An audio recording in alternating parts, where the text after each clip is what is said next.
I'm Dr. Mehboob from Project Unit 1. Basically, lecture was of Dr. Usman, or he was got captured in emergency situation. So I got information late and came late. Bismillahirrahmanirrahim. Mike जरा ऊपर कर हाँ जी Bismillahirrahmanirrahim. Today our topic of discussion is examination of a swelling. Basically it's a clinical discussion. लेकिन चूँकि classes नहीं हो रही, आप लोग घर में बैठे हुए हैं, तो we have to give some technical and some sort of impression how to examine the swelling. And surgical swellings, usually the terminologies में use होती है, they are called lumps and bumps. Lumps and bumps में huge variety है swellings की.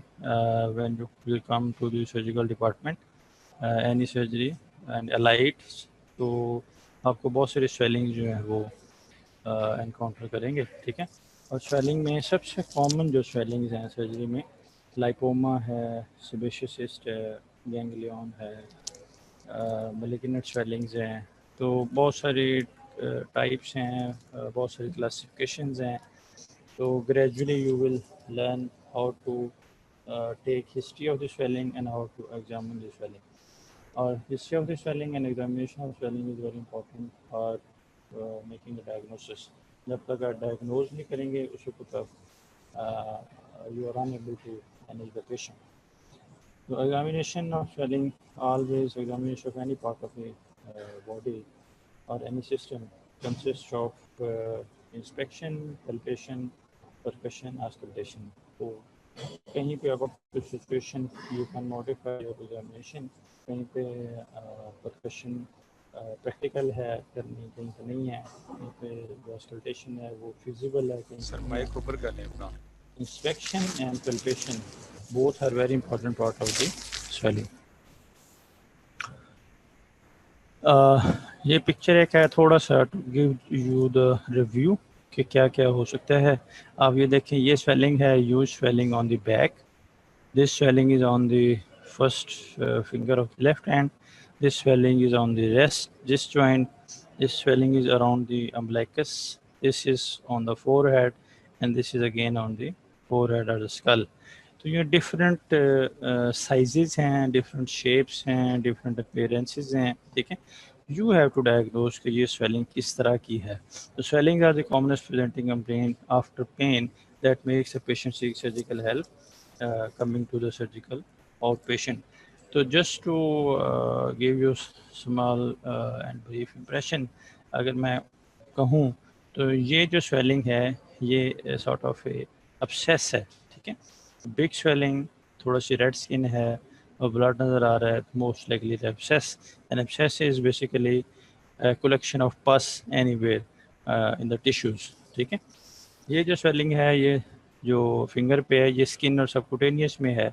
तो likely this is ए, ये एक थोड़ा सा स्पॉट भी नज़र आ रहा है. तो this is A inclusion cyst, ठीक है. जिसमें जो ट्रामा के बाद स्वेलिंग में अंदर एक्यूमुलेशन होती है, that is called the inclusion cyst. This swelling around the wrist, ये जो टेंडन्स की लाइंस हैं उनके अराउंड हैं. तो मोस्ट लाइकली जो टेंडन शीथ है उसके अंदर फ्लूइड, साइनोवियल फ्लूइड इकट्ठा होता है, that's is likely a synovial cyst, synovial membrane के अंदर जो है. और this is called the ganglion. Ganglion are common on the wrist joints and tendon areas. This swelling just near the umbilicus, जिसमें आपका थोड़ी डिस्कलेशन है, रेड स्पॉट है, राउंडेड सी है, ठीक है. तो दिस इज लाइकली, और ये बेबी की जो मतलब बॉडी हैबिटस है वो स्मॉल साइज लग रहा है, तो ये likely baby having the this swelling. तो जहाँ पे अम्बिलिकस के अराउंड जो होता है और भी काफ़ी सारी चीज़ें, जिसमें पाइलोनोडल साइनस हो सकता है, ठीक है. पाइलोनोडल साइनस में जो बाल चले जाते हैं स्किन के अंदर और इन्फेक्शन करते हैं, तो बाल तोड़ डिजीज़ वो भी हो सकता है. ग्रैनुलोमा हो सकता है. ग्रैनुलोमा ट्रामेटिक जो है, एपिथेलियलाइजेशन जो है, हाइपरकेराटोसिस होता है, एपिथेलियम होती है, तो उससे. और नंबर 3 कॉमन जो है बच्चों में वो हर्निया है. तो this is most likely an umbilical hernia जो उधर से प्रोट्रूड कर रहा है थ्रू द अम्बिलिकस. और फोर हेड पे जो स्किन के नीचे likely this is a dermoid जो जेनिटल एक्सिस्ट होती है, और स्पेशियस जो सीबम के पूल होने से होता है स्पेशियस ग्लैंड के अंदर, वो सेबेशियस सिस्ट हो सकती है। This is sort of the granuloma, तो जिसको हम कहते हैं पायोजेनिक ग्रैनुलोमा, जो ट्रामेटिक ट्रामा होने के बाद जो बनता है। तो ये मैंने बेसिकली जो कॉमन थोड़ी सी टर्मिनोलॉजी यूज़ की है, ठीक है, just to give you idea कि किस किस तरह की स्वेलिंग्स हैं। तो स्वेलिंग्स बेसिकली जो इन्फेक्शन से रिलेटेड हो सकती हैं, बेनाइन स्वेलिंग है जिसका हर्निया है, ये गैंग्लियन है, स्पेशियस सिस्ट है, ठीक है। और उसके बाद बेनाइन के बाद मेलिग्नेंट स्वेलिंग्स हो सकती हैं, और मेलिग्नेंट स्वेलिंग्स में जो वहाँ से ट्यूमर ओरिजिनेट कर रहा है या कहीं और से आ रहा है, that is called metastatic swellings. तो बहुत सारी इसकी क्लासिफिकेशन एंड टाइप्स हैं, हम थ्योरेटिकली नहीं जाएंगे, we are discussing only the examination of the swelling. तो एग्जामिनेशन में हमारे लर्निंग ऑब्जेक्टिव्स क्या हैं? By the end of the third year and by the end of this second year and clinical side में जब third year शुरू होती है, you should be able to systemically examine and accurately describe any learning. तो ये basically purpose है कि आप उसकी वो करें कि इसका डायग्नोसिस क्या है। You should be able to attempt a general diagnosis regarding probable tissue origin, for example fat, muscle, nerve, reticular endothelial etc। जब भी आप स्वेलिंग देखेंगे तो अगर आप विजुलाइज करें इमेजिनरी विजुलाइजेशन, तो सबसे ऊपर स्किन होगी, स्किन से नीचे सबक्यूटेनियस टिश्यू होगा, सबक्यूटेनियस से नीचे मसल या नर्व्स होंगी या आर्टरीज होगी, ठीक है, और या फिर दूसरा कनेक्टिव टिश्यू है जो रेटिकुलर एंडोथेलियल सिस्टम है। तो इन्हीं स्ट्रक्चर से आपने इमेजिन करना है कि क्या ये स्किन से ओरिजिनेट हो रही है, फैट से ओरिजिनेट हो रही है, मसल से ओरिजिनेट हो रही है, कनेक्टिव टिश्यू से आ रही है, नर्व से आ रही है, आर्टरी से आ रही है। तो जहाँ से उसकी ओरिजिन होगी उसके मुताबिक उसकी करेक्टरिस्टिक्स होंगी, और उसकी करेक्टरिस्टिक्स आप कैसे डिफाइन करेंगे? By visualisation, by your inspection and by palpation and later on by percussion and auscultation. For example, if the origin is skin, ठीक है, तो वो जो है स्किन जो पेंडेजेस हैं, जिस तरह स्पेशियस ग्लैंड है, स्वेट ग्लैंड है, उनकी स्वेलिंग होगी। अगर फैट है तो फैट होगी, जैसे लाइपोमा है। स्किन के एग्जांपल जो है स्पेशियस सिस्ट है। अगर मसल से आ रहा है तो वो रेब्डोमायोमा होगा, रेब्डो मीन मसल, रेब्डोमायोमा बिनाइन कंडीशन है, रेब्डोमायोमा लिग्निंग कंडीशन है। नर्व से जो होता है उसमें श्वानोमा उसको कहते हैं, ठीक है। तो श्वान सेल से नर्व के जो लेयर्स हैं श्वान सेल से, तो वो श्वानोमा कहलाएगा, ठीक है। न्यूरोफाइब्रोमा होता है जो नर्व और फाइबर मिक्स करके होता है, और अगर सिर्फ फाइबर है तो फाइब्रोमा हो सकता है, न्यूरोफाइब्रोमेटोसिस डिजीज, न्यूरोफाइब्रोमेटोसिस 1 और 2। फिर आगे एक लंबी चौड़ी डिटेल है, वो अलग एक सिंड्रोम्स हैं। तो ओरिजिन ऑफ टिश्यू, जो जिस टिश्यू से ओरिजिनेट कर, that's very important. The structures particular to that location, for example thyroid, parotid, spleen, तो टिश्यूज़ के अलावा डिफरेंट जगह बॉडी में डिफरेंट स्ट्रक्चर्स हैं। तो अगर फॉर एग्जांपल अगर थायराइड की लोकेशन है तो first impression are this is thyroid swelling, और thyroid swelling always moves with deglutition और swallowing। स्वेलिंग से जो मूव करती है उसको हम थायराइड स्वेलिंग कहते हैं। पैरोटिड है, लोकेशन है फेस की राइट या लेफ्ट साइड पे, पैरोटिड ग्लैंड जहाँ पे है, अगर उसके स्वेलिंग में तो आप उसको देखते कहीं कि ये पैरोटिड स्वेलिंग है। इस तरह अब्डामन के 9 क्वाड्रेंट्स हैं, ठीक है। राइट अपर क्वाड्रेंट है, मिडिल क्वाड्रेंट है, राइट लोअर है, लंबर है, ठीक है। इसी तरह मिड में है, लेफ्ट साइड में। तो हर क्वाड्रेंट में ऑर्गन्स जो डिफरेंट हैं।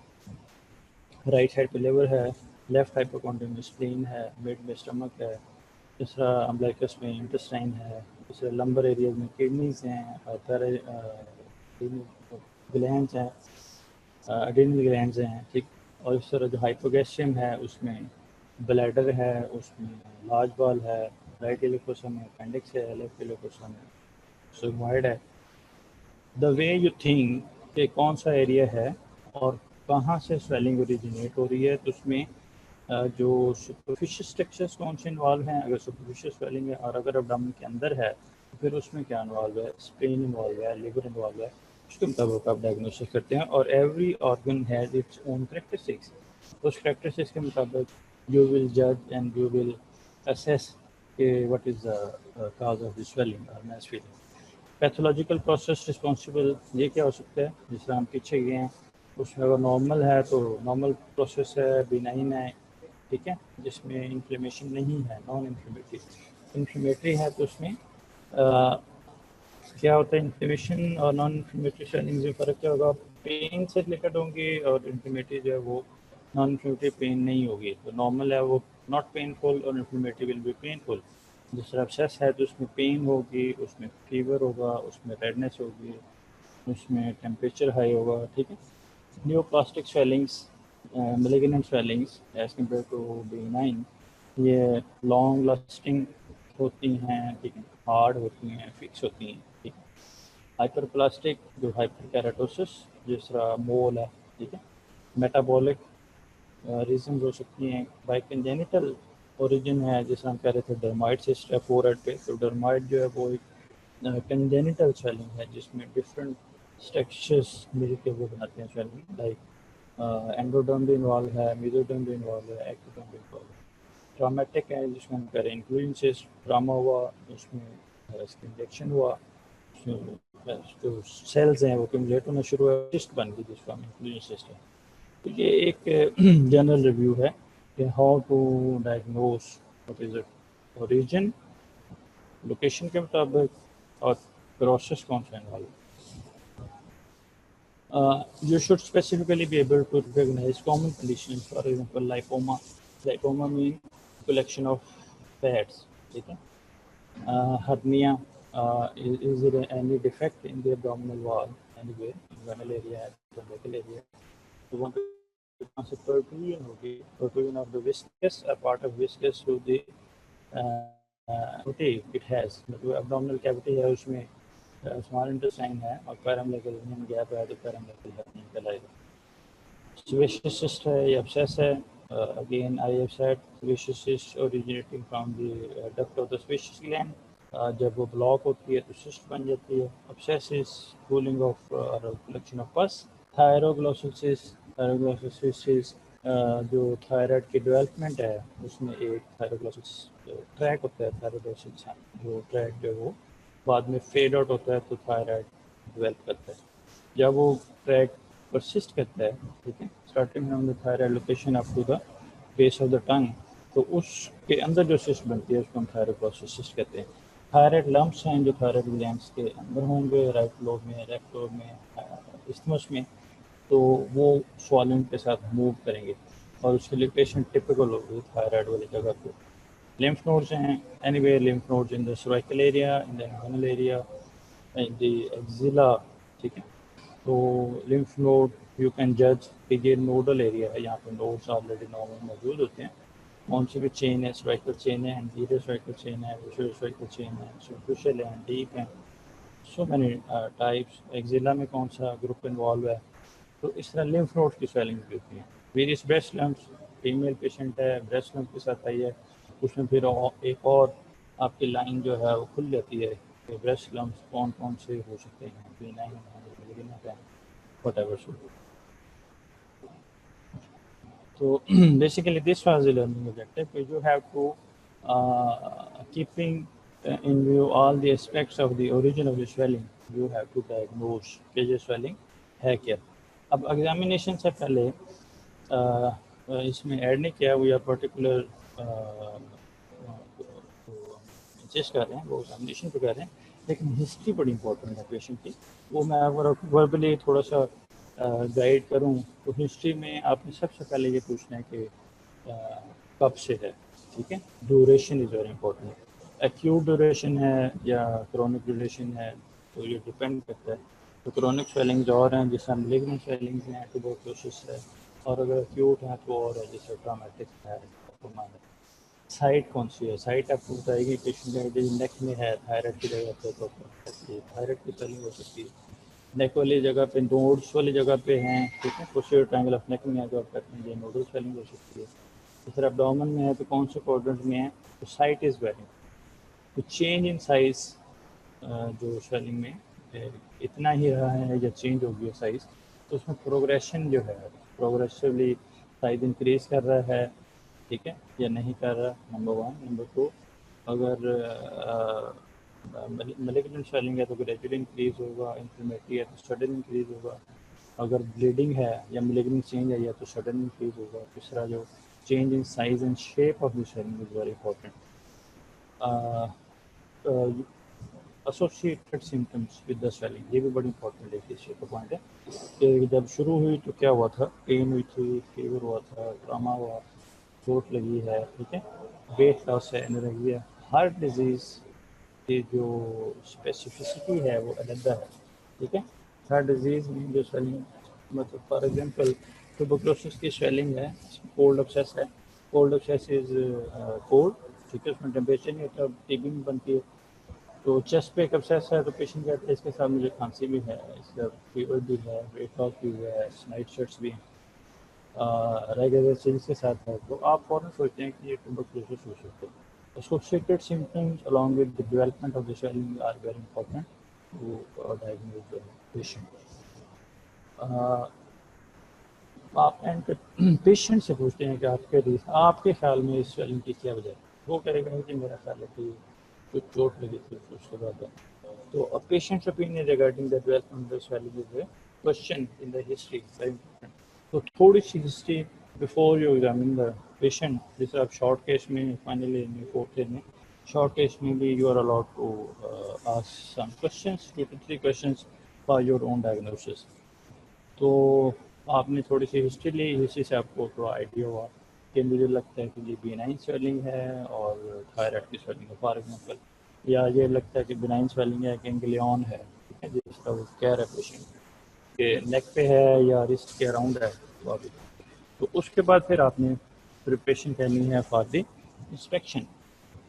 एग्जामिनेशन से पहले, जैसे आप हिस्ट्री से पहले आप योर गिविंग योर इंट्रोडक्शन, मैं आई एम डॉक्टर महबूब, ठीक है, मैं यहाँ पे सर्जिकल ट्रेनिंग हूँ या डॉक्टर हूँ और मैं आपका थोड़ा सा आपसे कुछ पूछना है, तो पहले ना पड़ता है पेशेंट इंट्रोडक्शन के बाद। इस तरह एग्जामिनेशन से पहले थोड़ा सा और पर्टिकुलर, इस तरह मैंने आपसे कुछ पूछा, no I want to examine your lump, ठीक है, तो उससे पहले थोड़ी सी अगर ब्रेस्ट लम्प फॉर एग्जांपल, तो you have to take patient in isolation, और फीमेल अगर आप मेल हैं तो आप एक फीमेल अटेंडेंट साथ लेंगे, ठीक है, तो उसके जो शील्ड है वो लगाएंगे, कॉटन करेंगे, तो ये सारी प्रिपरेशन इज़ वेरी इंपॉर्टेंट। उसके अलावा ये कहते हैं अगर फिर उसके विंटर में आप करें चेक और हाथ आपके ठंडे हैं तो जो hands should be warm as compared to your environment, ठीक है। तो और प्रॉपर एक्सपोजर, कहाँ से कहाँ तक एक्सपोज करना है, डिफरेंट स्वेलिंग्स का एक्सपोजर डिफरेंट है, मतलब फॉर एग्जांपल नेक स्वेलिंग है तो नेक स्वेलिंग का एक्सपोजर जो है उसमें head and neck up to the nipple, chest तक, ठीक है। अगर इंग्वाइनल हर्निया है फॉर एग्जांपल, तो उसमें जो एक्सपोजर है वो from the genitalia up to the head, chest, abdomen सारा, ठीक है। तो इस तरह स्पीड। तो ask the patient to indicate the position of the lump and any previous lumps, आप पेशेंट से पहले पूछें, explain the procedure to the patient, ये आपने कर दिया, ensure that exposure is adequate including lymphatic drainage. For example एक swelling है फुट पे, तो आप टैपिंग लिगामेंट हो सकती है, तो उस फुट का जो एरिया ड्रेनेज है, जो लिम्फ नोड ड्रेनेज एरिया है वो इन्वाइनल है, तो इन्वाइनल कैनाल वाला जो एरिया है, inguinal canal, inguinal area on the both sides, they should be exposed, ठीक है, so you can see the lymph node and palpate the lymph nodes as well। और इसी तरह अगर ब्रेस्ट लम्प है और आप उसको एग्जामिन कर रहे हैं तो axilla is very important to be expose, ठीक है, और उसका हिस्सा बड़ा important axilla as well as neck, तो उसमें लिम्फ नोड्स कहाँ पे इन्वॉल्व हैं, जिला में हैं या उसमें नेक में। ensure patient dignity, patient privacy is very important। For example आप फीमेल पेशेंट है तो उसको पूरा प्रोटोकॉल आपने देना है कि उसको एक्सपोजर के वक्त फीमेल अटेंडेंट साथ हो, ठीक है, और उसकी हर लिहाज से रिस्पेक्ट करनी। Ask the patient if there is any tenderness, ठीक है, और ask about any recent change in the lump, ये आपने हिस्ट्री में पहले पूछा। और लम्प को पैल्पेट करने से पहले, मतलब इंस्पेक्शन तो आपने की और इंस्पेक्शन पैल्पेट करने से पहले आपने पूछा कि दर्द कहाँ पे, ठीक है, और इफ़ ही और शी फील्स पेन, तो आपने पेन वाले एरिया से शुरू नहीं करना, patient should not feel pain during your examination otherwise you will fail. तो ये आपने थोड़ा सा, ठीक है, तो examination is divided into inspection, palpation, percussion, auscultation. Look mean inspection, fail mean palpation, move to identify the pain of attachment, palpation कैसा है, percussion acceleration इसमें नहीं है, लेकिन अगर आप if you needed percussion for example fluid है तो उसको परकस करना है तो उसका ऐसा है, और इस तरह acceleration arterial swelling है तो उसको accelerate करना है for bruise, ठीक है, जो जो ब्लड की साउंड होती हैं उसके लिए वो अस्कटेशन है। स्पेसिफिक टेस्ट स्वेलिंग के मुताबिक यू हैव टू डिसाइड कि मैंने इसका क्या टेस्ट कराना है। फॉर एग्जांपल अगर हर्निया है, ठीक है, तो आप कहते हैं जी मैंने एब्डोमेन का अल्ट्रासाउंड कराना है, ultrasound will comment on the defect on the abdominal wall और उसमें साइज़ का पता चल जाएगा कितना डिफेक्ट है, तो ये स्पेसिफिक टेस्ट है। अगर थायराइड नोड्यूल है तो आप उसमें कहते हैं कि पहले मैं इसके FNAC, ठीक है, FNAC फाइनाइट रेस्पिरेशन साइटोलॉजी कराऊंगा, फिर उसका थायराइड स्कैन कराऊंगा। तो according to the site and structures and constitution of the swelling, तो यू एडवाइज अ टेस्ट, इसके लिए कौन से टेस्ट कंपल्सरी हैं। एंड जो लिम्फ नोड, जैसे हमने पहले बात की, नोड्स को आपने ज़रूर रूल आउट करना है बाय एग्जामिनिंग द स्वेलिंग। जी, any question regarding the swelling, regarding the history, regarding the inspection, regarding palpation? Okay, एक एग्जांपल है जो आपने इसमें सिनेरियो लिखा हुआ है, उस सिनेरियो को थोड़ा सा आप जज करें कि ये किस तरह है। Mrs Johns presents with the long standing slowly enlarging solitary lump on her back. On examination, there was a single soft swelling 4 centimeter to the right of the spinous process of L1. It is measured 3 centimeter by 4 centimeter and the overlying skin looked normal. It was non-tender and felt soft and lobulated.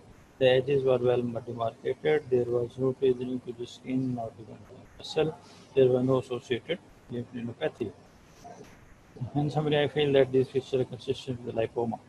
शुक्र। अब आप इसको अगर इस तरह करें कि जब आपने इसको एग्जामिन किया तो एग्जामिनेशन में इंस्पेक्शन पे पॉइंट क्या हैं। सबसे पहला पॉइंट है, उसने कहा जी site is on her back, ठीक है, बैक पे स्वेलिंग है, this is site. On examination single swelling, inspection आप कर रहे हैं तो आप कहते हैं कि ये एक सिंगल स्वेलिंग है, नो अदर स्वेलिंग, ठीक है। और सिंगल स्वेलिंग अगर आप लाइपोमा की स्वेलिंग की इंस्पेक्शन कर रहे हैं तो उसमें सबसे पहले the overlying skin will be smooth, ठीक है, will be no change in the skin, no puckering in the skin, no mark, scar mark अगर पहले ऑपरेट नहीं हुआ था, ठीक है, तो उसमें बिल्कुल लाइपोमा के मार्जिन क्या वेल डिमार्केटेड मार्जिन है, तो आगे थोड़ा सा उसमें इस तरह ये कहा है कि the edges were well demarcated, ठीक है, लेकिन ये पल्पेशन पे है। अब इंस्पेक्शन पे देखते हैं कि उसके जो मार्जिन हैं वो वेल डिमार्केटेड हैं, ठीक है, और उसकी जो सरफेस है, जैसे आपने कहा स्किन भी स्मूथ है, तो सरफेस इज स्मूथ, ठीक है, तो स्किन स्मूथ है, सरफेस स्मूथ है, जो उसके मार्जिन हैं वेल डिमार्केटेड हैं, ठीक है, उसको कोई रेडनेस नहीं है, कोई साइनस नहीं है, कोई स्कार नहीं है, तो और एक ऐसे लुक जो एंगली लुकिंग लाइक जो लुक नहीं है, तो देन यू से कि it looks to be benign swelling. और उसके बाद आप उसका जो ड्रेनेज एरिया है, फॉर एग्जांपल बैक है तो नेक पे देखते हैं, एक्जिला में देखते हैं, तो उसमें आपको कोई भी लिम्फ नोड एनलार्जमेंट नहीं आती, तो you say this looks to be benign swelling. These all are points of inspection. Inspection पे थोड़ा सा अगर हम रिपीट करते हैं, क्या साइट है, उसका साइज है, उसके ओवरलाइन स्किन है, उसके मार्जिन्स हैं, उसके सराउंडिंग एरिया है, उसके लिम्फ नोड्स हैं, ठीक है, एनी अदर स्वेलिंग, ठीक है, ये सारे उसके अगर वो लिम्फ पे है, फॉर एग्जांपल बैक पे है, तो आपने स्पाइन भी देख लिया सेंटर में, ठीक है, साइड पे जो हिप बोन्स हैं उनको भी देख लिया, तो सारा सराउंडिंग एरिया आपने देखा। जब आप उसको पल्पेट शुरू करते हैं, ठीक है, तो पल्पेशन में this is soft swelling, soft swelling, size लिखा हुआ है जो 4 सेंटीमीटर। अब उस बेसिकली जो उसकी लोकेशन है वो एक बोनी लैंडमार्क है, जो उसने spinous process of L1 vertebra के स्पाइनस प्रोसेस से 4 सेंटीमीटर अवे है स्वेलिंग, और उसका साइज लिखा हुआ है 3 to 4 सेंटीमीटर। तो जब पल्पेशन करते हैं सबसे पहले जो फील द टेंडनेस, उसके ऊपर जैसे हाथ रखेंगे यू विल फील के पेशेंट को पेन हुई है, टेंडनेस के बाद उसका टेम्परेचर हाई है या नहीं, ठीक है, उसको उसकी जो स्किन है उसको आप थोड़ा सा पिंच करते हैं तो स्किन जो स्किन पिंच इज पॉजिटिव और नॉट, ठीक है। जो लाइपोमा में यूजुअली स्किन पिंच पॉजिटिव होता है और सेबेशियस सिस्ट में नहीं होता क्योंकि स्किन एडहेरेंट होती है सेबेशियस सिस्ट के साथ। तो साथ ही आप उसकी सरफेस देख लेते हैं कि सरफेस कैसी है स्वेलिंग की, स्मूथ सरफेस है या रफ सरफेस है, रबरी है, नोड्यूलर है, इस तरह की सरफेस है। और साथ उसके मार्जिन्स कैसे हैं, मार्जिन्स वेल डिमार्केटेड हैं, डिफ्यूज मार्जिन्स हैं, ठीक है। और उसके देते तो उसकी कंसिस्टेंसी कैसे, जैसे इसने सिनेरियो में लिखा है कि शॉर्ट स्वेलिंग है तो और कंसिस्टेंसी क्या हो सकती है, सॉफ्ट हो सकती है, फर्म हो सकती है, हार्ड हो सकती है, ठीक है। Soft is like your air labule is soft, and firm is like your tip of nose, this is firm, and hard is like your forehead bone. तो बोन जो hard, bony hard and stony hard, क्योंकि दो different terminologies use होती हैं। तो swelling की consistency, consistency mean what is inside the swelling. अगर fluid है सॉफ्ट होगी, अगर उसके अंदर फैट है सॉफ्ट होगी, अगर उसके अंदर कनेक्टिव टिश्यू है फॉर्म होगी, अगर बोन से ओरिजिनेट कर रही हो हार्ड होगी। अगर malignant swelling है can be bone stony hard, malignant swelling is called stony hard.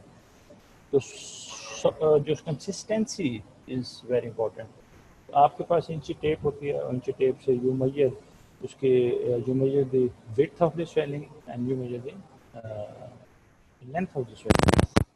This is basically multiplied into with each other 3 centimetre to 4 centimetre. उसमें कहते हैं कि ये 4 सेंटीमीटर विड्थ है, 2 सेंटीमीटर लेंथ है, इस तरह। देन यू डिसाइड कि ये किसी भी इम्पोर्टेंट स्ट्रक्चर से कितनी दूर है। फॉर एग्जांपल फोर आर्म पे स्वेलिंग है तो आप कहते हैं एल्बो से कितनी दूर है, एंटीरियर है, पोस्टीरियर है।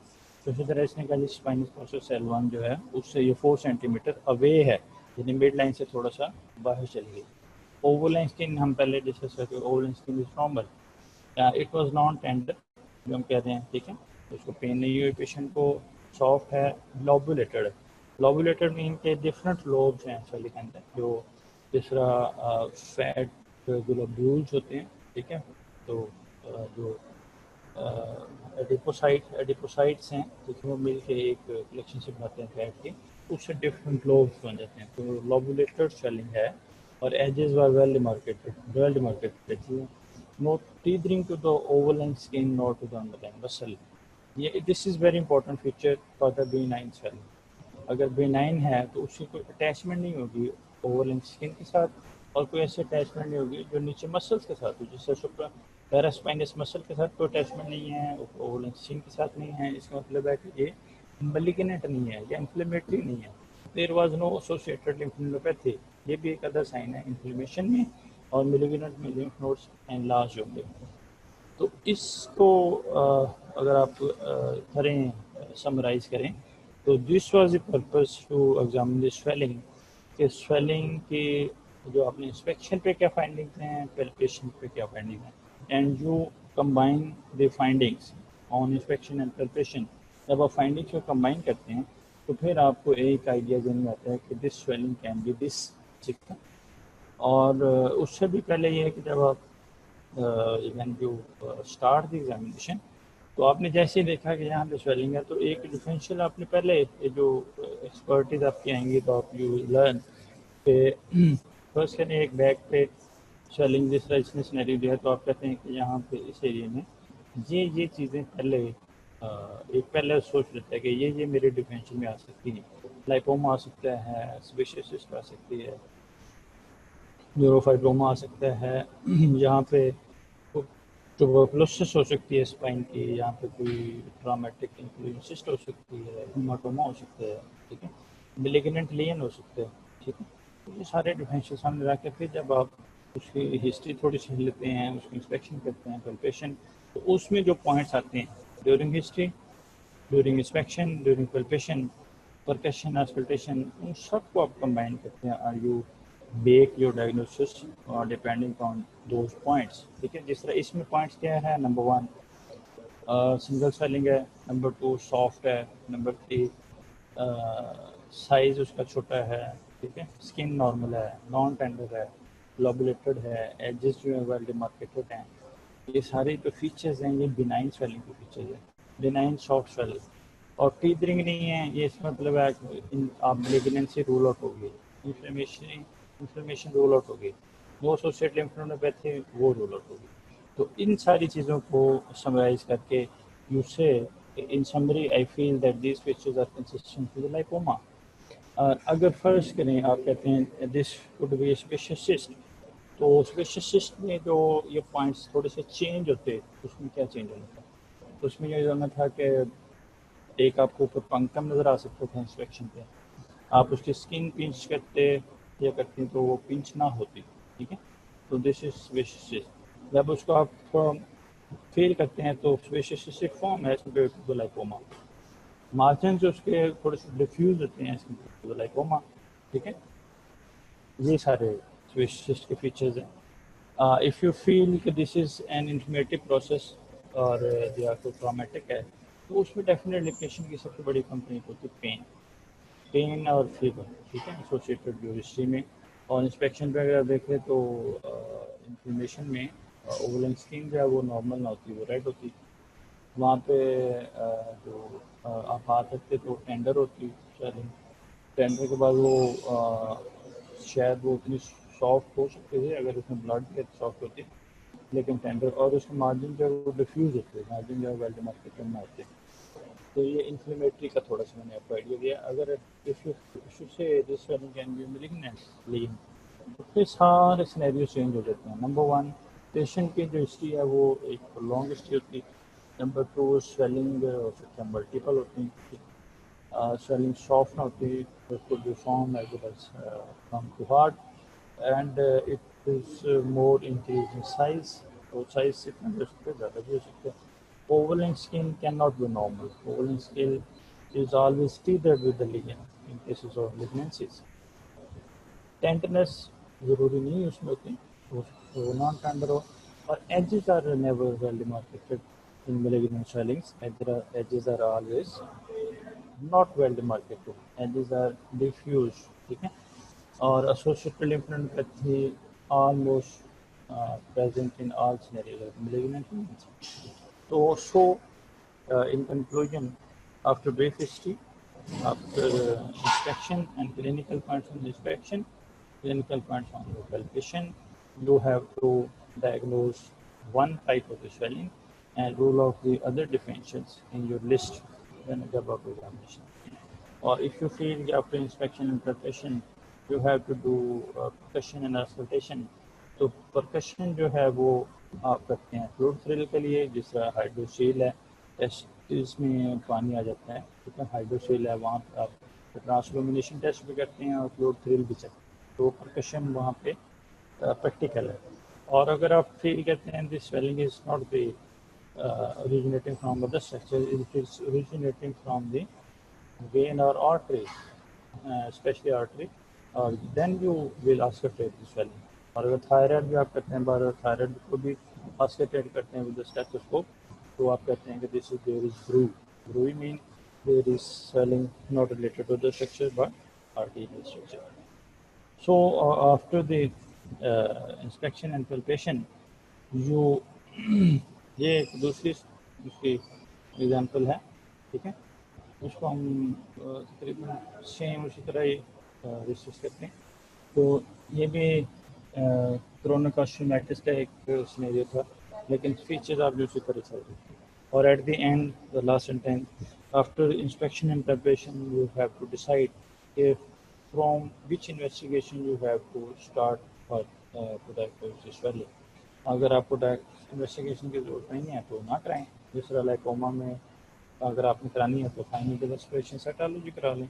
Otherwise if you are sure कि ये लाइकोमा ही है, no need to send patient for the FNAC.